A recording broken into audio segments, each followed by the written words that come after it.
جورا بازرگانیا تهران کتیا داد و بیداده پشتی بایکوت کرنا کلوپل آلاوین ایرانی لسرانسری هرما کردستان جاری خلق و جورا بازرگانیا هولره بگشتی خلق ایدی نرازینا در حق وان هرشان و دبیجن تنی امدکارن برای بایکوت کرنا کلوپل ایرانی برسوه که بدین ایران کوچه دی هرشن موشکی و بالستین نکتا سر خاک و خلک هرما کردستان و خلک بگونه سویل جن و زاروکان نکتا آرمانجا موشکین خوین بالستی و بیانوین ببنگهن دورجه راستیه. ایدی بوی رنگی هفبری دگل 5 سالین پیشی خو صدا 5 هلاوسانه لتمام ایران و لهندک جهان حتی صدیصات زیده بویه. افد دمکی دا 3 چارکن خلک ایران و روشهلات کردستان هجارن گلک جوان نانه شیوینی نو تربزکی خون آخون.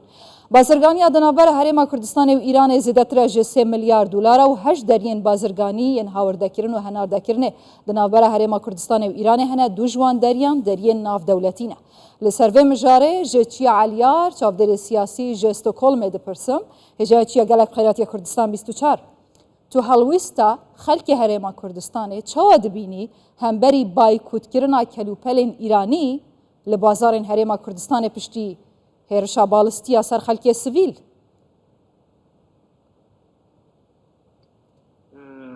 زۆر سپاس ئەوەی ڕاستی بێ هەمومان دەزانین کە ئەو هێرشانەی کۆماری ئیسلامی عێراق کردیانە سەر هەولێر بۆ جاری دووهەمە بازرگانە هەرە گەورەکانی هەرێمی کوردستان نیشانە دەگرن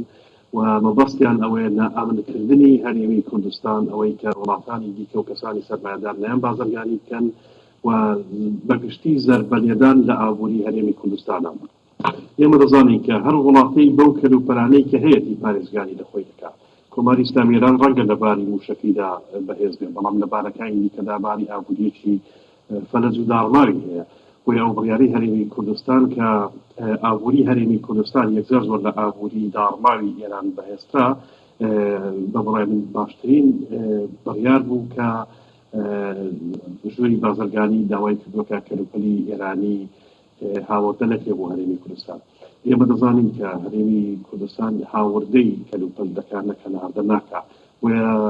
ئەو جێگرەوانەی کە هەرێمی کوردستان دیاری کردووە بێگومان لە قازانجی ئەواندا دەبێت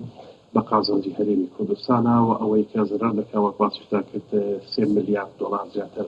بازرگانی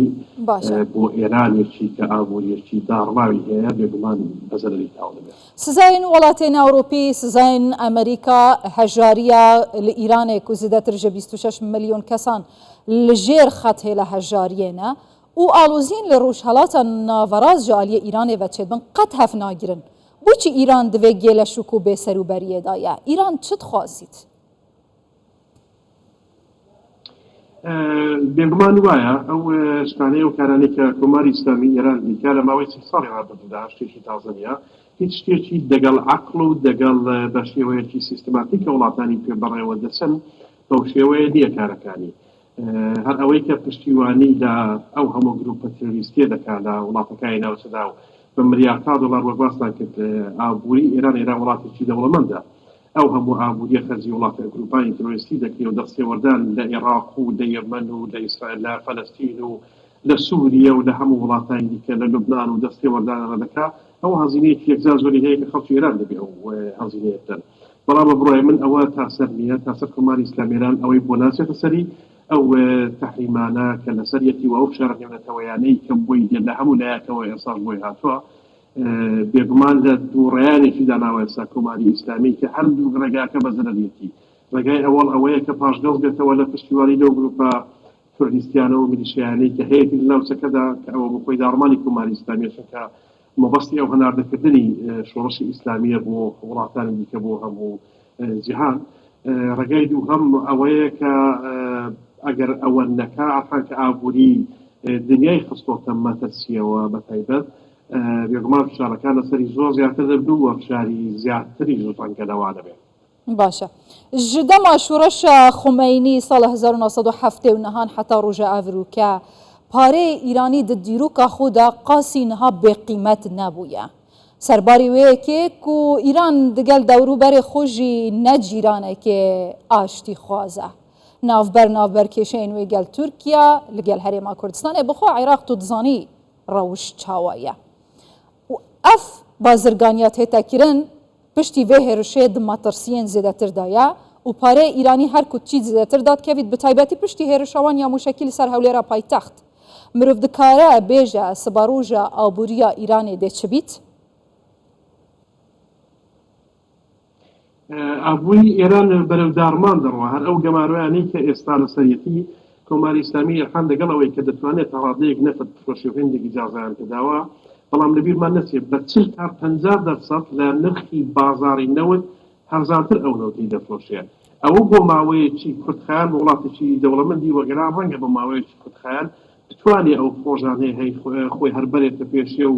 بە هاندانی گروپە میلیشیاکان و شەک و شۆڕیان بۆ بنێرێ بەڵام بێگومان لە درێژماوەدا ئەگەر فشارەکانی دیکەشی زیاتر بۆ لەێنە کە پێم وایە بۆی دێ کۆماری ئیسلامی بەرەوداڕمان دەبا و ئەوەش دەبێتە هۆی ناڕزایەتیشی بەرین لە نێوخۆی تەنانەت لە نێوخۆی ئێراندا زیاد لە فشارە دەرچەکان کە لەسەرەتی ئیسلامی ئەو کارانەی کە دەیکا بەو ئابووریە بێهێزەوە ناکرێت بووی چیا علیار چاودێرێ سیاسی ژە ستۆکهۆڵمێ ژە سوێدە گەلەک سپاس